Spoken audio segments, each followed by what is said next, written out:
Welcome to another edition of Bet with Bobano. It is Wednesday, February the 7th. Ian Cameron. Normally, I'm joined by Brad Francis on the Wednesday show, but he is unavailable today. He'll be back with us next week. So just me and you today to talk NBA for this Wednesday slate. We have 7 games in the NBA tonight.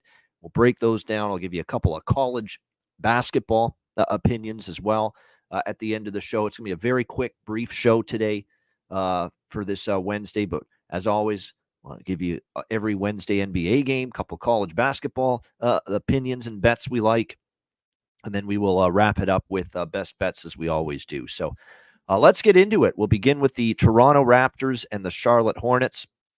We've got the Raptors 7.5-point road favorites here in this game, and the total currently at 225.5, 226 here in this game. Pick your poison trying to back either of these teams right now. Raptors are 1-8 straight up, 3-5 against the spread in their last, actually 3-6 against the spread their last 9 games.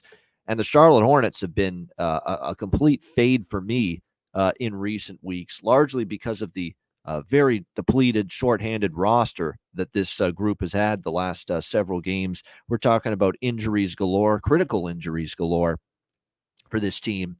Talking about, of course, LaMelo Ball. It looks like, once again, Cody Martin's a game-time decision. Gordon Hayward for the Hornets looks like he actually has been upgraded to probable, or questionable, rather. So there's at least some chance he gets back in the lineup. On the Raptors side, they're without Gary Trent. Gary Trent's actually on the injury report, but he is upgraded to probable. So he's going to end up playing here in this game for the Raptors. But I look at this situation right now for the Raptors as a team I'm not looking to lay 7.5 with on the road. But, am I really looking to back the Charlotte Hornets right now at this point in time either? Not the case. The Raptors are playing their third road game in 4 nights. They had that double OT game with Oklahoma City. And then they definitely had kind of like a hangover, if you will, against New Orleans, where that was just a brutal spot. Talking about a team that had to gut it out in double overtime. They had nothing at all left in their gas tank Monday night against the New Orleans Pelicans, and certainly it played out that way. So, when you look at this matchup here, it's tough to really back either side. I think if I had to, I'd lean Charlotte getting 7.5, but I haven't been in any rush to bet on this team either lately. So it's probably going to be a pass for me when it comes to the Raptors and the Hornets. Next game, it's Cleveland, Washington. Cavaliers, 11.5-point road favorites. 234 the total here in this game. The Cavaliers, man, they have been a really good team to watch, good team to bet on. Certainly for me, a big component of my success in the NBA this season has been cashing in on the Cavaliers, and I did so once again on Monday night. We talked about it. I thought they were the side to look at against Sacramento, and it ended up being a 136 to 110 victory for the Cavaliers against the Sacramento Kings in that game. We'll see if they can keep it rolling here tonight. It's been a great run for the Cavs, 9-1 straight up their last 10 games, 6 straight wins coming into tonight. Not an easy team to step in front of. Washington, on the other hand, there were a couple of games there, Pistons and the Spurs, although be it 2 of the worst teams in the NBA, that they not only covered, but they won. But they've taken a step up in competition the last 3 games, and it has not gone well for the Washington Wizards. 0-3 straight up, 0-3 against the spread against the Clippers, the Heat, and the Suns. Early in the season, this team couldn't stop anybody, and that still is a bit of a problem. But now their scoring kind of has taken a hit as well due to the fact that they've had Kyle Kuzma banged up. There is good news, though. Kyle Kuzma is going to play tonight, so he comes back. Tyus Jones, Jordan Poole, Denny Althea, Kyle Kuzma, and Daniel Gafford, the starting 5 for Washington. Everybody pretty much healthy other than a guy that plays sparingly, Ty Jerome, for Cleveland off the bench. Other than that, this is a really healthy team. And this is a team where, Jared Allen's missed some games. And especially lately, Darius Garland's been someone that's missed a lot of games for the Cavaliers as well. But they've got their starting 5 intact. Garland, Mitchell, Strus, Mobley, and Allen are going to be in the lineup tonight for J.B. Bickerstaff and his Cleveland Cavaliers team. Now, Cavaliers 14-8 straight up, 12-10 against the spread on the road, but that's still a better road ATS and straight up record, obviously, than this lowly Wizards team, which is 3-21 straight up at home, 7-17 against the spread this season at home. So to me, there's just no reason to fade Cleveland right now. Is this the best spot to lay 11.5 with Cleveland? Well, it is the front end of a back-to-back. And I know I speak for myself when I say this, but I know there's other handicappers in the NBA that feel the same way. Ski Profit, some others that I know and respect very well. They don't always love laying big points, especially with bigger favorites with a team that has to play the following night. And again, Cleveland is in Brooklyn on Thursday night. So keep an eye on that. That's maybe if you're going to bet Cleveland here, maybe you look at a first half option instead. You trim the number down to about -7 if you're going to take Cleveland in the first half. And then that way, if Cleveland is up big, in this game by a sizable margin, in the third or the fourth quarter, they might rest starters knowing they're in Brooklyn tomorrow night. And also keep in mind, too, we've seen some of these games lately with these bigger favorites. And I go back to that game with the Lakers and the Hornets the other night, and I got burned by it. I took the Lakers full game. Now, look, I also had Indiana and Phoenix full game on Sunday. They ended up covering full game point spreads there, but sometimes it doesn't always come through. Sometimes you get the team that gets up big early, like the Lakers did. Then they kind of sleptwalk through the third and the fourth quarter. Charlotte comes through the back door and ends up covering the full game point spread. I do worry about something like that potentially here tonight involving the Washington Wizards. So I could only look at Cleveland, but what I would say is if you're going to bet Cleveland, either split it up first half full game or maybe just go first half -7 is probably the way I would approach it here in this game. All right, next up, it's Golden State, Philadelphia. Warriors, 2.5-point road favorites in this game, and the total currently sitting at, it looks like it looks like the numbers moved up a bit. Oh, it's 5 now. I beg your pardon, all the way up to 5 here with Golden State. I agree with the move. I bet Golden State last night because I knew this number was going to move, and I've been cashing tickets betting against Philadelphia since the absence of Joel Embiid. And I know they were able to beat Utah on the road 127-124 without Joel Embiid to close out that 5-game road trip. But they've been back home. They haven't looked right. They have not looked sharp in these first few games back home without, of course, Joel Embiid. And they're also banged up in so many other areas and other personnel on this team. Melton's still out. Robert Covington's still out. Nicola Batum is still out. Marcus Morris is a game-time decision tonight. Tyrese Maxey for the Philadelphia 76ers was absent from the shoot-around this morning due to an illness. His status is now very much in doubt. Daniel House added to the injury report with a right foot issue. So it is a mash unit right now for the Philadelphia 76ers going into this game tonight. Combined with the fact that they're struggling to find chemistry without Joel Embiid, combined with the fact it's been a grueling schedule, a lot of games in a condensed period of time, that 5-game road trip, then you have to come back home, play Brooklyn, and it was just a wonderful spot to back the Brooklyn Nets that game. And then against Dallas, of course, on Tuesday night, we see them lose 118-102. It's just, not a team right now I'm looking to back. Or sorry, Monday night, I should say, against Dallas. Not a team I'm looking to back right now. The number's getting up there with Golden State. However, they did have a nice road win at Brooklyn in their last game, 109-98. It's been a homer series. We've seen Golden State win and cover at home. Philly has won and covered 2 straight at home versus Golden State. But you do have to take that with a grain of salt. It was obviously much better, much healthier Philadelphia 76ers lineups in those 2 games compared to what you're seeing here tonight. So the money's moved pretty heavily toward Golden State, and some of that movement is mine. I did get in on Golden State quite early because I remember when I bet this last night, it was still around -2, and I was able to get the money line at -130. Well, that ship has sailed. The best money line price you can get on Golden State right now is -190 to -200. So, you probably missed the best of the price now, but there's no position in this game where I would say, yeah, I want to buy back on Philadelphia. Not with what I'm seeing right now. They're a very depleted group, and it's showing in their results. All right, San Antonio and Miami. Miami Heat, 8-point home favorites, 227 the total. I agree with the move in the total. I like points here in this game. Spurs are not exactly a team really ever defensively do I fully trust them. And I know they've been trending toward the under lately, and so has Miami. But, that was a pretty good offensive showing last night for the Miami Heat against us, Orlando, a very good team. We've seen 3 of the last 4 meetings with the Spurs and the Heat end up going over the total. And what's funny is 3 of those 4 meetings all surpassed the number that we're seeing here for this game tonight, which again sits at around 226.5. So I agree with this move toward the over in this game. As far as the side goes, I'm going to play San Antonio. I don't love it because I don't always trust this team when they're playing a better team. They did beat Minnesota at home back on January 27th, but outside of that, there's not a ton, of phenomenal performances from this San Antonio team against some better competition. They did cover in a loss against New Orleans at home, and we know on the road they've had their issues at times. Although they did cover at Philadelphia in a 10-point loss, the road has been a bit of an issue for San Antonio. But I just don't trust the Heat here fully. Now I know they kind of righted the ship last night. They got a win they needed against Orlando, a team that was playing pretty well. But I think when you look at this spot tonight on a back-to-back, with a core that contains, Terry Rozier's an older player. Jimmy Butler, of course, we know is that.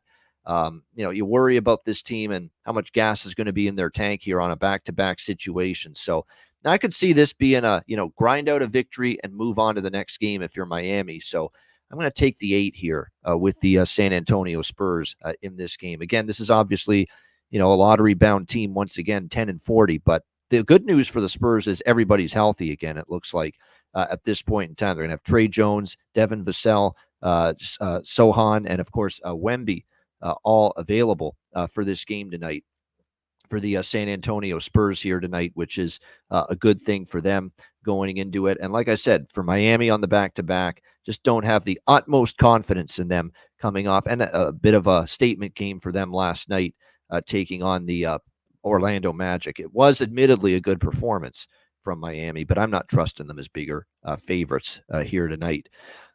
All right, Atlanta and Boston. Celtics, 12.5-point home favorites, 244.5 the total here with the Hawks and the Celtics in this game. The Atlanta Hawks, of course, I mean, this team is just, they were gift wrapped of absolutely outstanding situational spot Monday night against the LA Clippers, who are at the end of a 7-game road trip, who were obviously having a very good road trip for the most part. If there was ever a spot for Atlanta to pounce on a jet-lagged, road-weary Clippers team, that was the spot to do so, and they still couldn't get the job done. And that's because this is just not a great basketball team. It's time to admit Atlanta's not very good, okay? Their defense is not good most of the time. They don't play defense consistently. You've got guys that want to hog the basketball at times to the detriment of the team, namely Trae Young. DeJounte Murray's got a little bit of that in him as well, but especially Trae Young, that can be an issue. Sometimes it's just too much ISO ball, and to me, that's not winning basketball at this time of year. It's really at any time of year, but especially now. I definitely think we're going to see quite a few points in this game, but I would probably lean more toward some kind of Boston team total over and a full game over split in this game. I don't think I'd want all of it on Boston team total here. Now, there is a big potential look-ahead spot here for the Hawks. They play Philadelphia, but it's not like that's a bigger game than Boston tonight. And the Celtics have nothing to look ahead to. I mean, their next game is going to be Friday night at home against Washington, one of the worst teams. So I think for Boston, there's full focus here. You're going to have your eyes on it, focused on Atlanta here in this game. And if you look at the recent matchups between these two teams, Boston has won 3 of the last 4, and they've covered 3 of the last 4. One concern is those victories were margins of 10, 8, and 8. So you're not getting a bargain here with this Boston team, but I just don't know how the hell I have the confidence in Atlanta, on the road to do anything for me right now. Now, they did beat Miami as a dog, but this is also a team that their last 2 road games, they were at Golden State, who aren't anything to write home about this season. They lost that game by 22 points, and they also lost at Sacramento by 15. They were getting 8.5 points in that game. They failed to cover. So to me, Atlanta's not a team I trust stepping up in class against better competition, and even less do I trust them on the road, to be able to do that. So what I would probably look at here is a split bet between Boston team total, which is over one, it's probably in the 120s, I would say. Yeah, 128.5 with a Celtic team total. And I would probably also look at a full game over 244 here in this game. Keep in mind with Atlanta, we saw them give up 149 to the Clippers, 134 to Golden State in their last 2 games. They are capable of getting allowing maybe into the 130s here tonight for sure against this Boston Celtics team. The Celtics team that, by the way, from the looks of things tonight, should have. We've always had to keep an eye on this Porzingis situation because he's had a lot of games lately where he's been bounced out of the lineup at the last minute.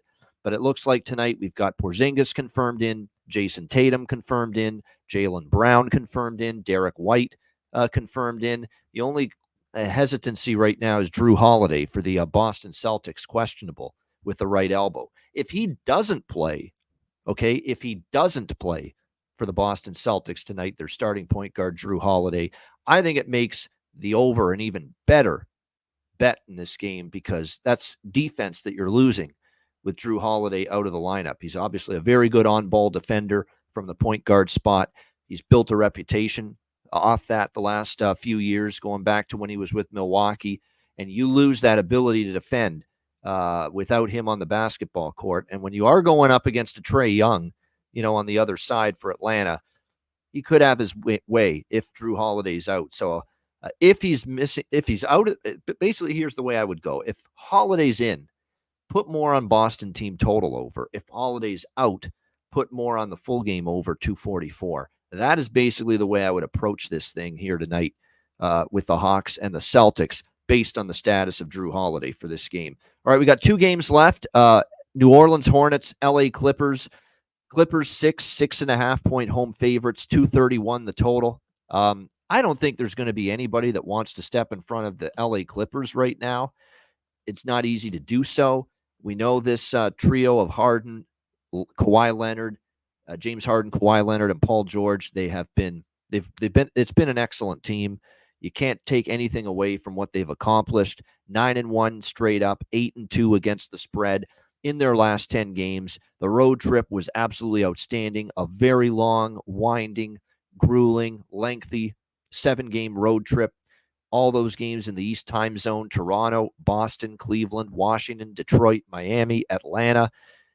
And they go 6-1 straight up in those 7 games on that road trip. So it's an outstanding road trip. No question about it for the LA Clippers. But man, if there's ever a spot that's 100%, at least on paper, 100% negative, it's this one tonight for the Clippers. Coming off a road trip of that length, 7 games, all that travel, flying back after that 7-game trip from the Eastern time zone to the Pacific time zone. And now you got to try to play just 48 hours later after winding down that road trip. And to make matters worse for the Clippers as far as the scheduling spot, it's not only the first game home off that lengthy, grueling 7-game road trip, it's also 3 games and 4 nights. When you factor in the Sunday night game at Miami on ESPN, the Monday night game the next night at Atlanta, and now here you are playing Wednesday night home to New Orleans. That's asking a lot. And for the Pelicans, they've won 3 in a row against the Rockets, the Spurs, and the Raptors. It's a Pelicans team that's been up and down this year, but lately they've been playing better, and they're starting to get healthy. They're 29-21 now on the season. And when you look at the Pelicans going into this game tonight, they should be, for the most part, relatively healthy. Of course, as always, Zion Williamson's a game-time decision. That's basically every Pelicans game lately. On the injury report, he shows up as a game-time decision. That's nothing new or different. But lately, they've also had a couple other injuries that they've been dealing with. But it looks like everyone else is good to go. Jonas Valanciunas is going to play. Herbert Jones, their best defender, is going to play. Starting backcourt is intact with C.J. McCollum and Brandon Ingram. They're both going to play. So definitely, when I look at this game here with the Pelicans and the Clippers, I know the Clippers are rolling right now. It's not easy to make a bet against this team right now. If there's ever a night to do it, I think tonight's the night. And I do like New Orleans here getting 6.5 in this game. I just think the situationals are just too dire to ignore here for the Clippers. It's just a brutal spot. And if they overcome it and they win the game and they win the game by 7 or more and they cover the point spread, I'll say salute. Hats off to you. Great job. And I'll take my L and I'll eat shit and I'll eat my L in this game if that's the case. But I just think this is a lot to overcome here for the LA Clippers tonight. Coming off that kind of road trip, 6-1, all the travel. Now you're back home, East Coast to West Coast travel, East time zone to Pacific time zone with only one day off in between. You against a Pelicans team that is not chopped liver. It's a very capable team. So I'm going to take the Pelicans here, plus the points in this game against the LA Clippers in this spot. John, good question. Yes, my original Twitter X account at Bobano. Abandon it. Do not reply to anything from it. It's basically I don't know if it's a human being or if it's a spam bot, but something has taken over it, and all they're posting from it is Ethernet shit, crypto shit, and it's not coming from me. Okay, I abandoned that account weeks ago. I don't think I'm going to get access back to it. So that account, unfortunately, is dead as far as the at Bobano account you remember. So at Bobano Bets, okay, you see it on the screen, at Bobano Bets. That's the new Twitter account. That is where the real me is going to be posting from moving forward. So that's where you can find me. And again, don't reply to any if that at Bobano account is DMing people, don't reply to it. Don't respond to anything from it because it's not me anymore. So at Bobano Bets, that is where you can find me now on Twitter X. All right, final game for the NBA slate tonight: Detroit and Sacramento. Sacramento 13 and a half point home favorites in this game, 242 the total. I can't lay this number with Sacramento. I can't do it. I won't do it. I won't do it. They're coming off a long road trip too. Let's not forget that. We just talked about it a minute ago with the LA Clippers. Same thing here with the Sacramento Kings. This is not a Sacramento spot. You know, they're coming back from a same length of road trip as the Clippers, 7 in a row on the road, at Golden State, at Dallas, at Memphis, at Miami, at Indiana, at Chicago, and at Cleveland. This is going to be their, fourth game. 1, 2, 3, 4, 5. This is going to be their fourth game in 6 nights with travel and a venue change in between each game. Again, they've now traveled for 7 straight games, fourth game in 6 nights, first game home off that 7-game trip. This is not a let's lay 13 points with spot for the Sacramento Kings. Not even close right now. So when I look at this one here with Detroit and Sacramento, of course, 3 straight overs for them. Defense, again, comes and goes with this team. Like, we know they can be capable defensively, but we also know that they can give it up and they can struggle. And they did beat Indiana and played pretty well defensively that game. Same with Chicago, but a bad night defensively against the Cavs. They give up 136 points. Cleveland ends up shooting 58% from the field, 55% from three-point range as well against this. They shot 58% overall, 55% from three-point range. Cleveland against Sacramento in that win on Monday night. So there's just no trust that I have, and especially in a tough scheduling spot like this, for me to lay 13 points here with this Sacramento team. On the other side, you've got the Detroit Pistons. Can we trust them? I think you can. I mean, to me, I took Detroit here. Okay, I took Detroit plus 13 and a half. It's a big number, but the Pistons are 8-2 against the spread their last 10 games. Okay, they've been playing more competitive basketball of late. Now, tonight, I think there's a couple things you got to keep an eye on that concern me here for this Pistons team. Number one is Bojan Bogdanovic is questionable.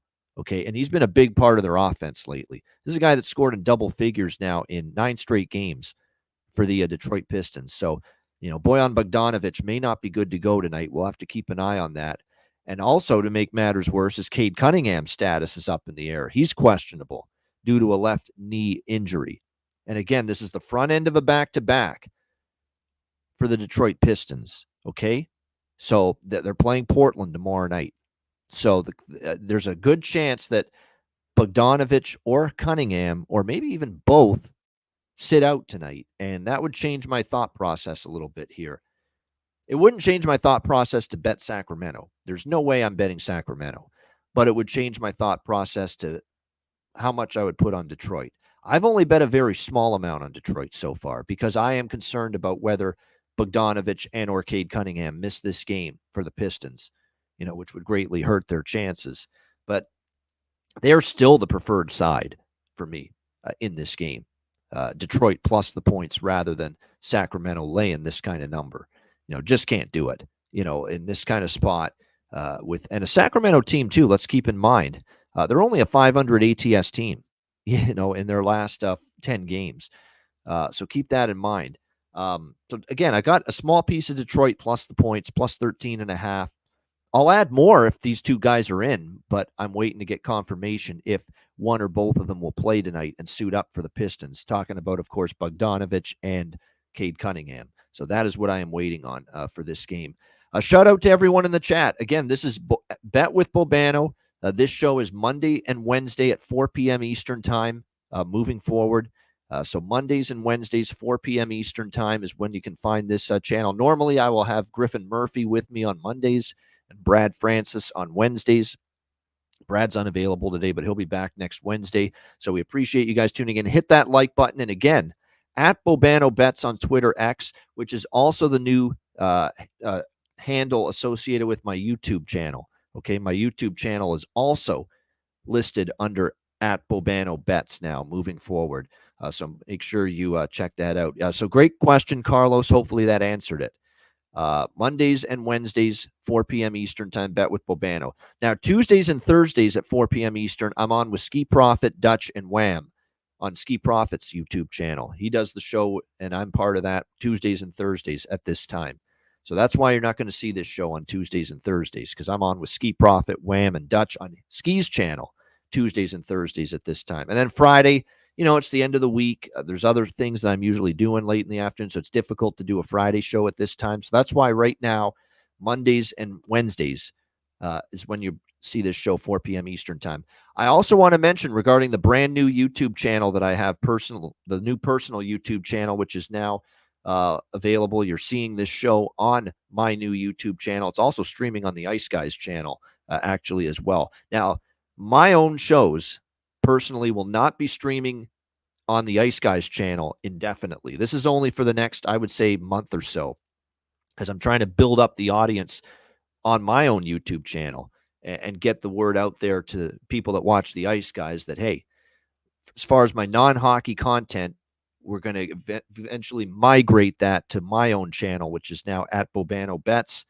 So for the next month, all my sports betting videos and content outside of the Ice Guys show, I will stream it live on both the Ice Guys channel and my new personal channel at Bobano Bets. And I also want to point out I will be recording in the next 24 hours a Super Bowl preview show on my own channel. So again, that will be on my own YouTube channel, which is at Bobano Bets. Super Bowl preview edition, side total, player props, tons of player prop discussion coming up for the 49ers and the Chiefs. I'll be recording that, and then we'll post it on the channel. And I will have special guests joining me for that show. Trevor Harris, CFL quarterback with the Saskatchewan Roughriders. So looking forward to having Trevor join me for the Super Bowl preview show, and we will definitely give you all the preview and analysis you need from a betting standpoint for the Super Bowl between the 49ers and the Chiefs. Definitely looking forward to that and recording that. Sorry, I know people are asking hockey questions. Go watch the Ice Guys show. That's all I'll say. Go watch. I've talked my hockey already for today. I will say this. I do like Faber tonight. I think any Faber props are good for Minnesota in that game against Chicago tonight in the NHL. All right, quickly, college basketball. I'm just going to throw out a couple of opinions on the college slate. Couple games I like.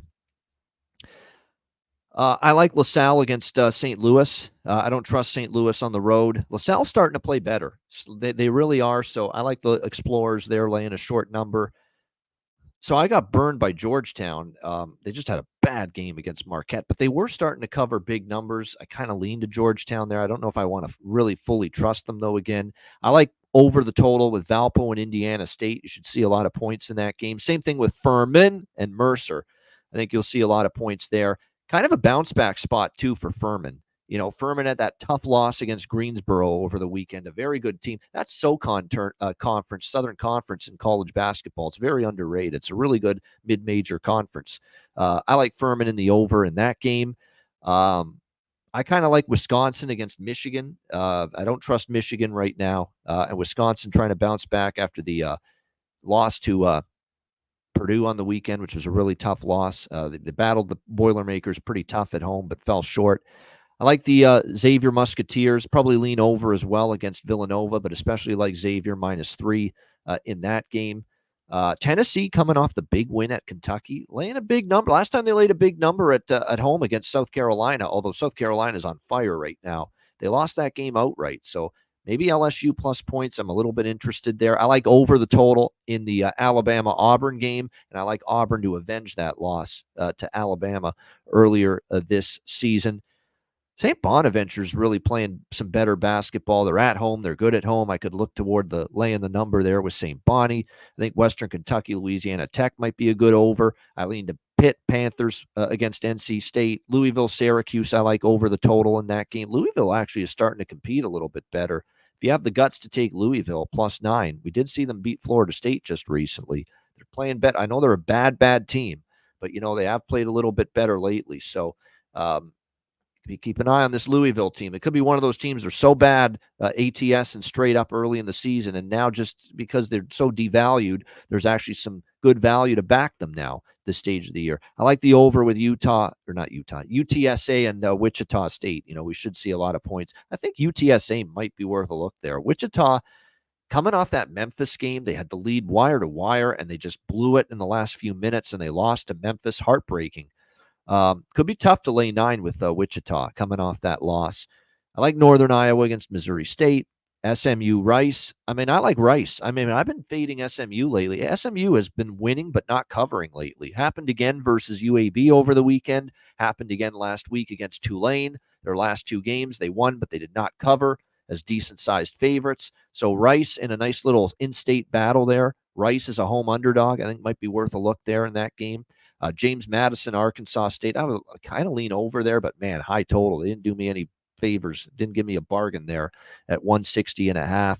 What else? Georgia. I think Georgia might hang against Mississippi State. Georgia's been starting to cover some numbers. They've been very competitive of late. This Georgia Bulldogs team struggled to finish games, but man, they've been right there in a lot of their recent games lately. So maybe a look toward Georgia plus the points there in that game.